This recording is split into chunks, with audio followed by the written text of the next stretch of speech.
شكرا للأخ والحبيب والشاعر المبدع علي نعيم الدراجي والتقديم.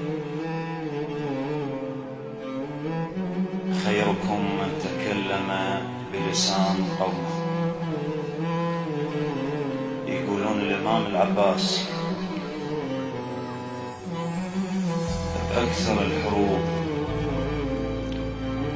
من يبرز القتال كان ما يحب واحد يشارك القتال.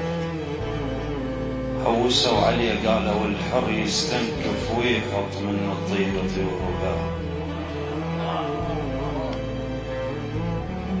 فبالطف من راد يبرز ورادوا يدخلون وياه قال لهم لحد يطب عركة خوال، لحد يطب عركة خوال، لسانهم وياي طال، لميتهم وين الثقال، افتريت حد ما صاحوا وعقال، اتأخرت لحد يطب عركة خوال، لسانهم وياي طال، لميتهم وين الثقال، افتريت حد ما صاحوا وعقال، اتأخرت مو مسألة ماي بس العرج ينشال بهداي،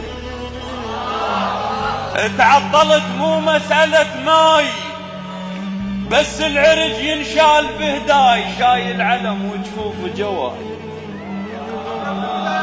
اتعطلت مو مسألة ماي بس العرج ينشال بهداي، شلت العلم وجفوف جواي وياهم نهر وحسين وياي، شلت العلم وجفوف جواي وياهم نهر وحسين وياي، مطفية عين وكاسر عيون،